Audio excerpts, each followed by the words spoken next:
Welcome back to Your Breakthrough. We're going to talk in this session about the exact formula for what creates long-term happiness, what creates unhappiness, what creates suffering, and what the antidotes are, of which there's only 3. How do I know this? I've had the privilege of being with 4 million people now from 100 countries around the world in live seminars, and I've seen everything you can imagine. I mean, from the most successful people in the world to the singularly most challenged people you could possibly imagine. I've dealt with people with multiple personality disorders, 52 different personalities, and how to put them back together. And I've dealt with people with no personality who have a much bigger problem. No matter what the diversity of people I've dealt with and the diversity you've seen in this show, the ultimate question I'm always asking is, how do I help people to break through? The question is, what are you breaking through to? In essence, all of us at some level to feel alive have to always feel like we're growing. When people ask me, what does it take to be happy? I always tell them one word: progress. Progress equals happiness. Even if you're not where you want to be yet, if you're on the road, if you're improving, if you're making progress, you're going to love it. You're going to feel alive. On the other hand, it doesn't matter how successful you are. If you stop growing, you start dying inside. Now, how does this relate to this session on breakthrough? Well, I'll say it's really simple. If you and I want to know what it takes to be happy, we have to understand what is our current blueprint of how our life's supposed to be. Now, what do I mean by blueprint? Well, we have a story in our head of how life's supposed to be. Some people's story is you work hard in school, you become really great, you're a nice person, you're a good person, and then you grow up and you take care of yourself and you find the ideal man and you fall in love and you have a white picket fence and you have 3 perfect children and you live happily ever after. Somebody else's story, the old story was, you work really hard in school, you excel in college, you go to work for a big corporation, and you move up through the ranks until you're the president or chairman of the company, and you become successful and respected throughout life. These are some old stories. Obviously, the stories that we hear today of what people's lives are supposed to be like are completely diverse. We no longer have these little archetypes, but one archetype still seems to remain. And that archetype is, in order for you to really feel like you're enough, many people believe they have to achieve an enormous amount. They may do it in different ways. They may do it by building a company and taking it public when they're 27 or 25 years old, or they find and create a new technology, or they become a very special doctor. But we live in a culture in the West that teaches people that you're not enough unless you do something really special and unique, and we define special and unique in interesting ways. A school teacher is not special and unique. A mother who stays home with her children day and night, sculpting their minds, their bodies, their souls, and their future is not special. We live in a world today where we treat teachers like they're nobody and pay them accordingly, and we wonder why our children seem to have challenges in learning and growing or being engaged in school. When we spend thousands of dollars on some item like a computer, but what we look at overall, we invest in for the teacher and for that person who's the personal connection with them is so small. We live in a society where many women look down and say, well, you're just a housewife, you're just a mother.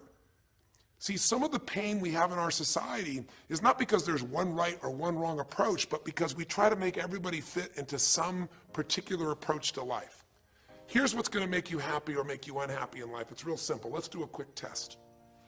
If you're in a situation right now where you look at your life, I know there's an area of your life that you probably feel pretty darn good about. Even if you're not happy with your finances, I bet you feel damn good close to your kids. Or if you're not close to your kids, maybe you don't have any kids, maybe you feel really good about your career. If you're doing not so good in your career, maybe you got a really great body that you've trimmed down or strengthened up, or you really shaped yourself the way you want, muscularly, or in the way you look. Or if that's not happening, maybe you feel a really special connection with God, or really close to your mother or father or your family, whatever. Almost everybody has an area of their life they feel really good about if they're honest and if they're fair to themselves. What's an area of your life you really feel happy about? And I want you to think about it for a moment, truthfully. What's an area in your life today that if you wanted to be happy about it, you really could feel proud about it? You could feel like it's an area you're doing darn well in. And if you're really hard on yourself, there's still an area. What's an area? I want you to think of it right now.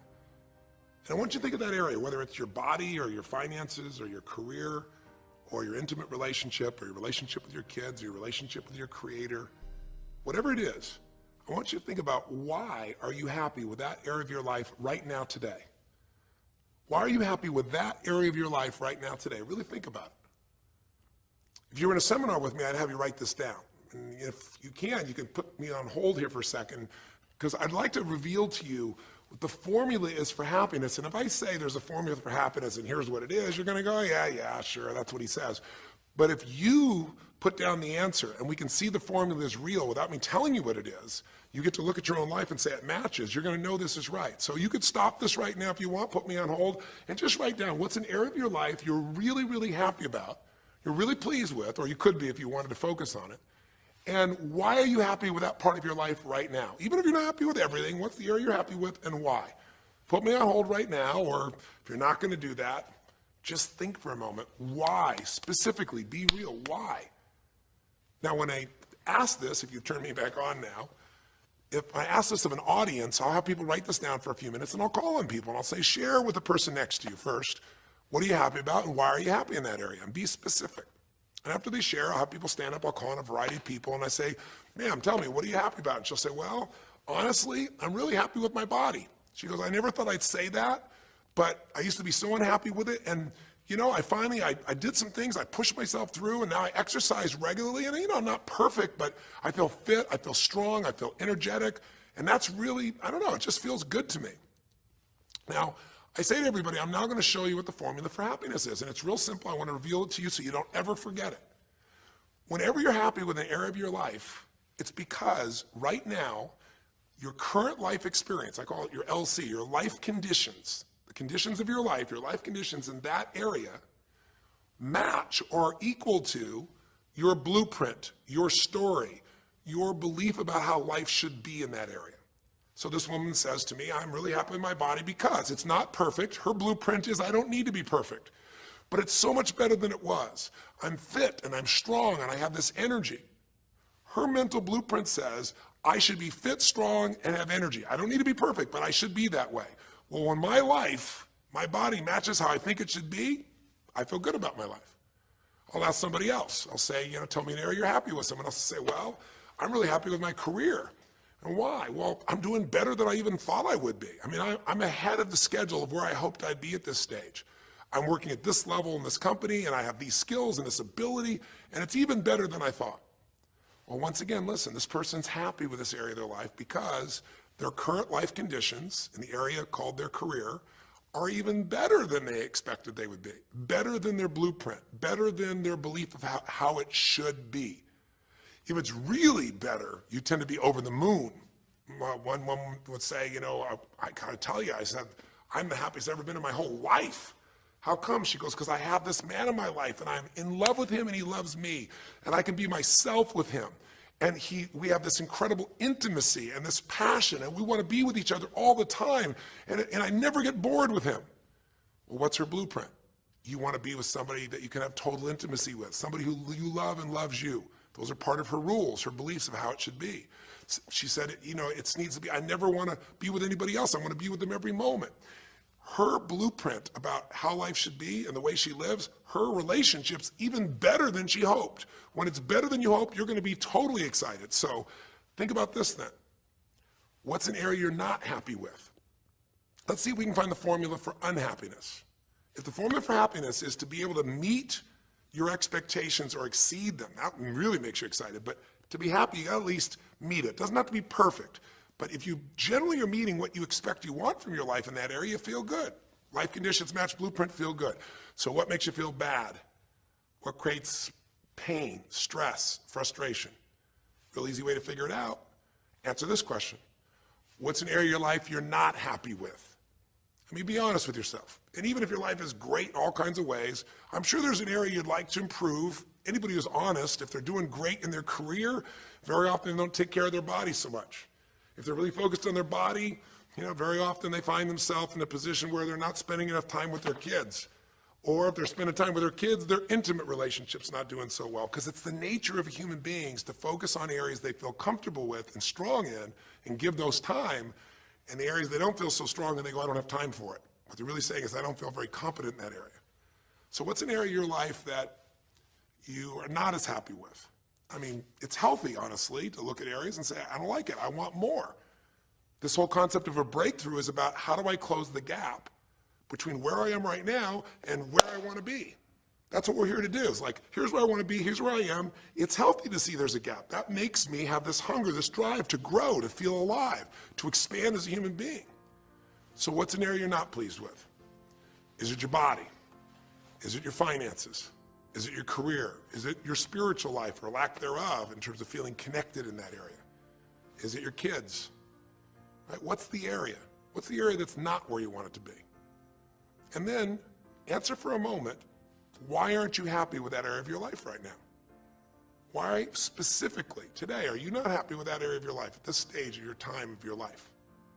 Again, you can stop this and write it down. Might be useful for you. Or if you're going to keep it running, you can stop it and you'll turn it right back on and I'll kick into it. Do that now. Or if you kept it running, then just I'll give you what happens. I have people write this down and they don't like this exercise so much. Well, I don't like my body, or I don't like my finances, I don't like my career, I don't like the person I'm in a relationship with, I don't like myself the way I'm in relationships. Why? And they write it all down. Have people share back and forth. I call on people, and the lesson's pretty clear.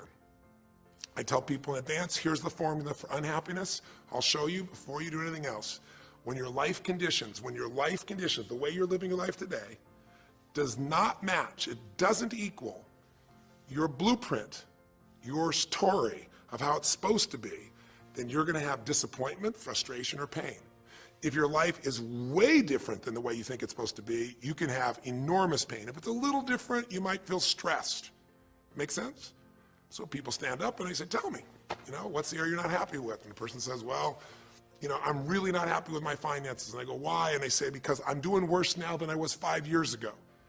I made mistakes in the market, and at this stage of my life, I should have this much money, and I don't have it, and I don't know how to change it, and it's making me crazy.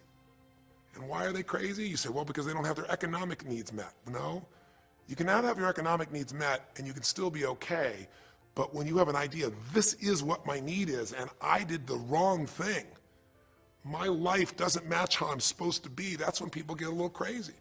See, think about it. If you grew up taking care of folding your own clothes, making your own meals, going to the store, doing the grocery shopping, cleaning the bedroom, cleaning the house, vacuuming, taking out the trash, and you did that your whole life, then if you have to do that later on, you don't feel like you have economic pain because you don't have a maid. But if you grew up in an environment where everything was done for you, you never have to work, and now suddenly you have to work incredibly hard to just pay enough money to pay your bills, and all of a sudden food is building up and the house is dirty and your clothes aren't folded and nothing matches, you might find yourself really angry and frustrated because you have a different story about how life's supposed to be than how it is. Someone else will say, well, I'll tell you why, because I'm in a situation now where, I'm 30 pounds heavier than I should be. Should be is the key word. There are people in all cultures who love being big. There are people that will walk around and someone else might think they're massively overweight, but they're going, I own this, honey, and they really, truly, they match their blueprint. Big is beautiful, because their idea is big is beautiful. I'm big, that's beautiful, matches my blueprint. Rock and roll, I'm happy as can be. Somebody else can look like a twig and be stressed out saying, I hate my body, because their blueprint says I should be the skinniest thing on earth, and I'm not skinny enough. Am I making sense? When your life conditions don't match your blueprint, you're going to have pain. But here's when you suffer. When I ask people, who here has been through the dark night of the soul? Who's been here in a situation where you feel like life isn't worth living, or we feel like a pain that just will never go away? And a lot of people write down those experiences, like Joaquin. So you begin to understand what the issue is I'm talking about here. Joaquin, if you recall, was in a situation where this man felt like there was no reason to live. He couldn't work, he couldn't do anything, his life was worthless. Why did he think that? Because he had a blueprint. And his blueprint said, I need to be an NBA basketball player, at least a professional basketball player. I need to be able to make money and have this great lifestyle, because that's what makes me worthwhile as a human being. That's what makes my family respect me, my mother, my uncles, my aunts. I'm the successful one in the family, and I make the money. I support everybody. He's a good man. He didn't come just to be successful. He took care of his mother, his family. He tried to be an inspiration for people. Joaquin Hawkins is a man who was always going out on his free time and training kids and showing them the pathway to freedom, how they could play basketball and get free like he did and get out of the inner city. So this man is not a selfish man, but he knew this is the way to be worthwhile. This is the way to be able to give to people. This is the way to take care of your family. And all of a sudden, one night, what happened? That way was taken from him. He has a stroke. And in the middle of the night, his life conditions make it impossible to be who he has to be, or he feels like he's worthless. You get it? We have an identity. We have a story of how we're supposed to be. And if life somehow gets in the way of that story, we feel pain. But if we feel we have no control, that's when we go into suffering. See, it's one thing to say my life doesn't match my blueprint, I got to lose weight. That might stress you out. Or my life doesn't match my blueprint, I'm not in a relationship, I got to get in one. That might motivate you even. You might not like it, but you're going to find a way to get in one. Or my career doesn't match how I should be, you could change it. But when you start believing that your life doesn't match your blueprint and you have no control to change it, you're helpless, that's when people suffer. And so this week for your breakthrough, it's a chance for you to start to take a look at your blueprint anywhere you're really having pain. Hey, look, if you're doing great in some area of your life, celebrate it, of course, and I'm sure there are many areas you are. But life is really a series of growth spurts. I mean, two things in life make you feel alive: growing and giving. And what's really wonderful about this man, Joaquin, is he was constantly growing, trying to get better, trying to be a better teammate, a better basketball player. Think about it. When he didn't make the teams and he didn't make the NBA, he didn't give up. He worked even harder. The guy was always striving to become something. And he became it, and he achieved it, and then life took it from him. Isn't that the common denominator with so many of the people in the stories of this 6-part series that you saw, these 6 specials? I mean, Frank and Kristen had a blueprint of what life was supposed to be about. We're supposed to get married and have children, and we're going to have our own business. And all of a sudden, life doesn't match the blueprint. And suddenly, there's depression. Because in their case, they said there's nothing we could do. But they were wrong. They were wrong because they discovered, and Frank discovered, I can make a difference to my wife. The chair, even though I didn't create this and didn't ask for it, this chair does not define me. I can become more than I was before. I can have the impact with my wife. I can have children. We had to change his blueprint because we couldn't change all the conditions of his life. Does that make sense? I couldn't get him to physically walk again. Maybe someday he will, but we can't count on that. What we got to count on is that he can be fulfilled by seeing he isn't helpless. And I did that through a series of experiences that violated what he thought he couldn't do. The same thing was true with almost every one of the people we worked with at some level. And in Joaquin's example, it was also true. Joaquin said, well, I can't ever have this quality of life again because I'm not a professional basketball player. And he was locked into that mindset, and all of us get locked at times. But to his credit, to a system of steps, we were able to break him out of that. We were able to get him to see that he isn't helpless. Because here's your choice. Watch this now. If you're suffering, if you're in pain, your life doesn't match how you think it should be, and you think you're helpless to change it, now you have only 3 choices. Choice 1, blame something. And that's what Joaquin did, if you recall. He blamed his coach, he blamed what happened to him, and of course these things were outside his control. But he blamed his coach. And a big part of the healing, if you watch this session, was bringing his coach in and getting him to see, hey, you know what, all that anger, all that resentment inside of you, Joaquin, A, it's not based on the truth, and B, like Nelson Mandela said, you know, having resentment in your soul is like drinking poison and hoping that your enemy will die. It doesn't work that way. And when Joaquin was able to break out, his breakthrough was a change in perception, to realize this coach wasn't stopping me. I just felt like I lost everything, and so I don't know how to change it, so I'm looking for something to be mad about, someone to blame, so I don't have to blame myself, or I don't have to feel so helpless. Because when you're angry, you don't feel so helpless. You feel strong for the moment, even though it's a fake strength. When he was able to make that breakthrough, he could stop blaming. Because these are your 3 choices. When life doesn't match how you think it should be, blame something. An event, someone else, or yourself. As we talked about earlier in this series, blame games just destroy you. There's no progress when you blame. For the moment, you feel okay, but nothing changes. What are your real choices? You only have 2 choices in life. If life doesn't match your blueprint, you either have to change your life. That is, you got to say, you know what, my body isn't there, I'm going to go work out. My relationship isn't there, I'm going to change it. I'm not making what I gotta make. I'm gonna retool. I'm gonna get a new skill. I'm gonna go back to school. I'm gonna start a business. I'm gonna do something. You have to do something to change your life. Or, in order for you to be happy, if you can't change your life, you're gonna have to change your blueprint. Usually in life, it requires a little bit of each. Does that make sense?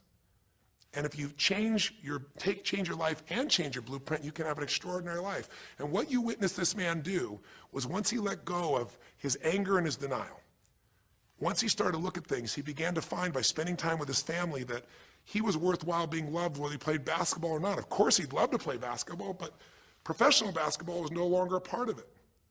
And we got to get Joaquin to shift that. And Joaquin is a metaphor for all of us, because all of us are going to have times in our life when what we want or think life should be like isn't going to match how life really is. Those moments, if we blame, our life goes into pain. If we change, we can change our life and match our blueprint.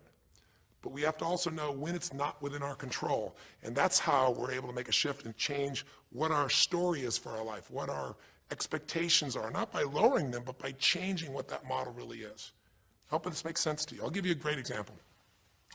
Years ago, I do a lot of work with business people, celebrities, people of all kinds of walks of life. And I was dealing with a group of people, and they knew a very, very powerful celebrity. And to give that person privacy, I won't tell you too many details, you can't figure out exactly who it is, but it would be a person who was very successful as a woman, who was extremely attractive by cultural standards, a woman who's had a lot of dear friends, a lot of deep respect, so great skill, great ability, extremely talented, quite attractive, quite wealthy in financial terms, and lots of great friends. This would be, for most people's idea, the ultimate blueprint. If your life matches that description, you must have an incredible life. But ironically, this particular individual, as famous as they were, was depressed all the time. They had seemingly everything, and yet the person was depressed. How do you get depressed when you're smart, and you're strong, and you're beautiful, and you got great friends, and you're rich, and you're famous? Well, it's real simple. People said, I don't know what it is. Everyone's tried to help her. She's been through counseling. She's got all these different drugs. Nothing's working. She's taking antidepressants, and she's still depressed, which is not uncommon, by the way. Because if you change the way you feel physically, but you still see your life doesn't match how you think it should be at some level, and you feel like you're helpless to change it, you're going to be depressed. So I said, bring her to me. I said, I can help her. I know that sounds like hyperbole, but I absolutely can help her. Well, how do you know that, Tony? Because I already know what the problem is. I know if someone's depressed, it's because they feel helpless because their life doesn't match how they think it should be. I just don't know what her blueprint is, but we'll find out what it is, and we'll either help her change her life, or we'll help her change her blueprint, or both. Long story short, and very quickly, I'll tell you the core of it. She came to me and she spent maybe the first half an hour telling me, apologizing, saying, I know I should be happier. I know it's silly for me to be depressed. I don't know why I'm so depressed. I know I should be grateful for what I have, and I am grateful. And it was all these reasons why she knows she should feel good, but still didn't. And I tried to finally explain to her, listen, I don't care about that. I care about you. The fact that you're not happy has nothing to do with what you have or don't have. The fact that you're not happy is that your life doesn't match the way you think it should be. And you have some idea of how you think it should be. And worse, if you're this depressed after all this time, you feel like you can't do anything. You have no power to change it. You feel helpless. And she looked at me in a certain way, and I said, so what is that? What did you want your life to be like? She goes, well, it sounds stupid. I said, it's not gonna sound stupid to me. She said, well, I don't know. I just always, since I was a little girl, dreamed that I would be married, and I would have 3 basically perfect children, and they would love me totally, and I loved my husband, he loved me, and I said, okay, so how's that working for you so far? And she said, well, I think you know, because she's a pretty famous person. She said, I'm divorced twice, I have no children, and I'm now X age. And to give you a clue, that age would be an age where having a child, your own natural child at least, barring a medical miracle, is not going to happen. So I said to her, well, why don't you just adopt? She goes, no, that's not it. And so what I had to dig under is, remember we talked in one of the earlier sessions about there's the surface problem and then there's the deeper desire or need.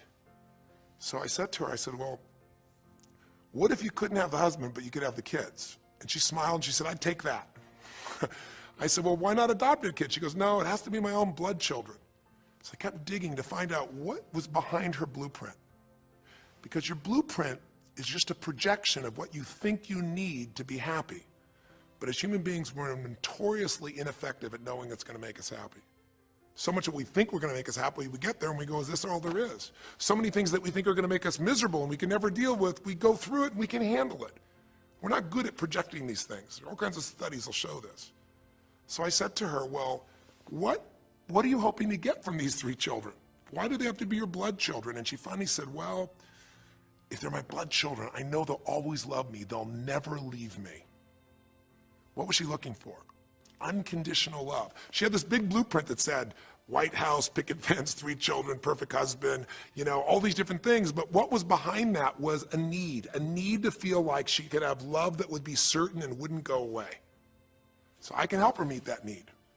So I said to her, I said, well, maybe one reason you don't have a husband is because every time you look at one, you're trying to figure out if he's going to get you those 3 kids in time and how that's going to happen. And maybe he feels a little stressed when you're looking at him this way because he can feel what's going on behind your bed, even if he doesn't know what the words are. And she started to laugh. She goes, I guess I've probably been that way a good portion of my life. And she goes, people wonder, why I'm so uptight. I said, you're uptight because you felt like you're running out of time trying to meet some picture. But I said, all you really want is love. I said, don't you have a lot of love in your life? Tell me about your friends. And gradually, I got her to start seeing this love that she was trying to get was already here. It didn't match the picture. Maybe we could paint a new picture of what life could really be like and make sure that picture met her deepest needs. That's basically what we did with Joaquin. Joaquin wanted to be a professional basketball player because he loved basketball, yes, but also because he wanted to be that man who was a leader. He wanted to be the man who was the good man. He wanted to be the one who brought energy to people. He wanted to be the man people would look up to. He wanted to be the man who could take care of his family in style, all of his family, not just his daughters and his wife, but other people as well. Underneath it all, he wanted to know that he mattered. And through the process that you saw in this show, he began to find out that he didn't need to be angry at the world, that yes, his blueprint was taken from him, but his soul and his ability to be a special human being that could touch other people was not taken from him. That maybe his real gift was his ability to inspire young kids, his ability to get himself to do whatever it took. How did he become a professional basketball player? Unbelievable discipline, unbelievable drive. He started bringing that to picking up trash, and the game started to change. He started to have fun there. He could come home and take care of his kids and pay his bills. That doesn't solve everything, but it gives him a way to suddenly regain himself. When he sat around with all of his family, and you saw part of those scenes, and if you watch little areas of browsing this week, you'll see some more scenes from his family where you see him begin to realize they love me whether I'm rich or poor. They love me whether I'm a professional basketball player or not. They love me. That's what he was really after. And when he got that, it allowed him to let go and say, I can do other things. That doesn't mean he won't have challenges. We're all going to have challenges in our life. It doesn't mean that at times he won't wish he's doing more. But he's no longer stuck. He's broken through because he now knows I have control. I can change my life or I can change my blueprint. And when I do, I can fulfill it. I can start to feel that aliveness. Now here's the trap. What do you think happens once you fulfill your blueprint regularly? Once you figure out how to do what you always dreamed of. You always dreamed to live a certain way, and now you're living that way every day. Well, the human nervous system, the human spirit needs to grow. So pretty soon you'll get bored with that, and you'll come up with a new blueprint. That's part of life that's exciting.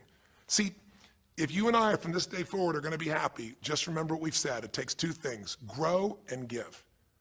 A meaningful life comes from growing, that sense of progress, and it comes from having life not just be about me, but about we, doing something that makes me feel connected to other people besides myself.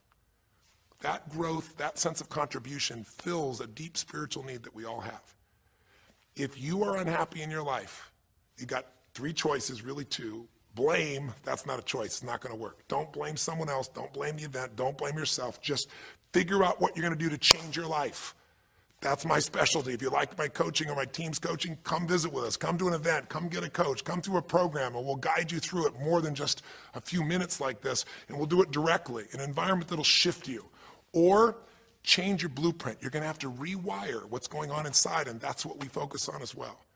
So I hope this journey has been an interesting one for you. I hope it's opened up your eyes to what it takes to go from where you are to where you want to be. It takes changing your emotional pattern. It takes bringing presence to your life. It takes realizing you have no problems compared to somebody else and putting your life in perspective. It takes the ability to deal with those extreme stresses that happen in your life by questioning your limiting beliefs. And again, we'd love to coach you and show you how to change those in a permanent way where it happens automatically, just like lifting weights so often until the muscle's always there and you find yourself able to follow through. It takes for you to be able to figure out how to deal with crisis and how to turn it around. It takes facing your fear. It takes pushing yourself through what used to stop you. It takes putting yourself in a position where you connect to what's more important than just yourself, what you value than just yourself. And it takes, I think in this case also, the ability to realize that no matter what happens to you, you're more than that moment. You're more than the story you think you're supposed to be. And that even when you're not matching what you think you need to be, maybe there's a reason for that. Maybe you're having to find a different part of yourself that's going to fulfill you at a much deeper level. Sometimes failing to get your goal gives you your destiny. I can't tell you how many people I've known over the years who had an idea of what they thought their life was supposed to be like, and they didn't achieve it, and they felt miserable and upset and frustrated, and one day an opening happened, and they went, oh my God, thank God that didn't happen. I think it's Garth Brooks had a great song, and it's a song about when he was in high school, and he was in love with this girl, infatuated with her, and she didn't even know that he existed. And he prayed to God every day that she would notice him, that she would fall in love with him. And then sure enough, she never did. He was so disappointed. His blueprint didn't match. His life didn't match it because she didn't even know he existed. And he felt this suffering. He could do nothing to turn it around. Well, 15 years later, he became a guy named Garth Brooks, somebody everybody knew, and he could rock, stadiums with his energy and his song and his music. And he goes back to be at his high school reunion. I think it was his 15-year reunion, if I remember correctly. I don't remember the exact year, but all I remember is he said he saw that woman that he was so obsessed by. He was looking forward to seeing her. And now he was Garth Brooks, and he met her. And after he met her and spent some time with her, he wrote a song called Thank God for Unanswered Prayers.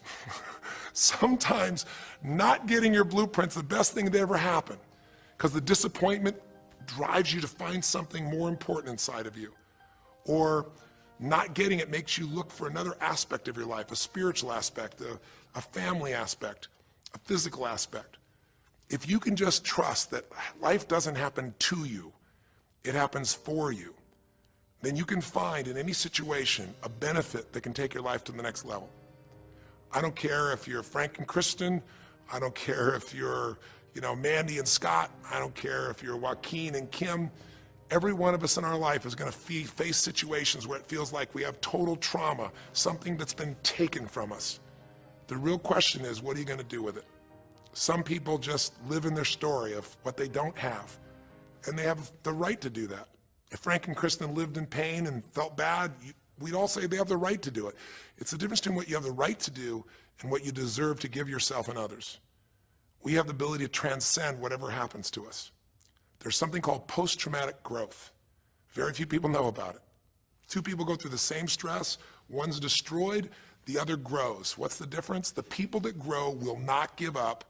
They don't have any excuses. They find the way to break through whatever it takes. And when they do, three things happen. Number one, they realize who they really are and what they're capable of. They realize they're so much stronger than they thought they were. And number two, they deepen all their relationships. You want to know who really cares about you, who you love and who loves you?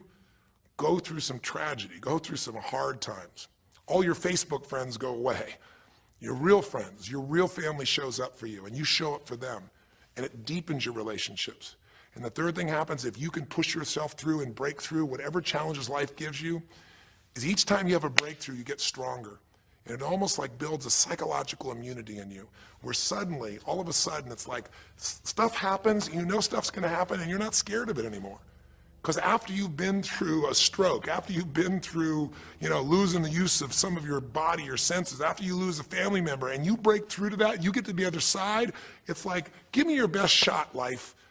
It's almost like there's this psychological immunity that says, I'm ready for whatever life will give me. I don't want challenges, but if they're here, I know I can handle them. That strength of spirit is what creates a sense of freedom and joy in life. And that strength of spirit basically comes from living a life where you are constantly and never ending flinging away to improve yourself and to help others. That's my mission. And if we can serve you again in the future, I hope you'll check us out. There's 3 ways you can continue to participate with us. You can come to an event, come have an experience with us live at a weekend at our Unleash the Power Within or our Date with Destinies. I think you'll find it's very different than just sitting here talking to you quietly, sitting in front of your computer screen. It's a rock and roll environment. It's like going to the ballpark and having one person sitting there talking to you versus being in the ballpark or the rock and roll concert, with 50,000. There's an energy and a power that comes from it. Second is there's immersion. Here we talk for an hour, there's distractions and emails. There it's total focus, and we go for immersion where literally what we did here over 6 weeks, a few little conversations, all that happens over and over again, multiple times a day, and you get that shift. So come to an event or call up and get a coach. We have people that you can work with and have a free coaching session and make sure it's really valuable for you. But these are people that can check in with you to help make sure you break through, you make the changes you want to make in your career or your finances or your body or your emotions or whatever area matters to you. And finally, lastly, and probably most importantly, every day you got to feed your mind. Because every day most of us are turning on, some form of news. It shows up in our pocket, in our Blackberries or iPods or our iPhones, I should say. It shows up on your computer constantly. It chases us, and it rarely does a good idea interrupt you. Really what you have to do is pursue the ideas, pursue the experiences that are going to change your life. And we have a way to do it called net time, no extra time. A way where you can keep feeding your mind the stuff that really matters with some products or services. So if you're interested in any of those things, be sure to click on your interest of an event or interest in having a free coaching session, or maybe try one of our audio programs, because the other challenge here is with video, you got to sit here potentially and watch me, but with audio, you can do it while you're working out, you can do it while you're cleaning the house, you can do it while you're driving in the car, while you're getting to work. We'd love to continue serving you in any way we can. I know I've gone long in this session, but I really want you to think about how can I get my life the way I want it to be? The way I do it is I figure out what my blueprint is and I update it for what life is. I change my life, match my blueprint, and suddenly my life feels full and alive. Thank you for the time that we spent together here. I've really enjoyed our time, and I hope that this breakthrough series reminds you to never settle for less than you can be. Never settle for less than you can give or you can share. Live strong, live with passion, and God bless.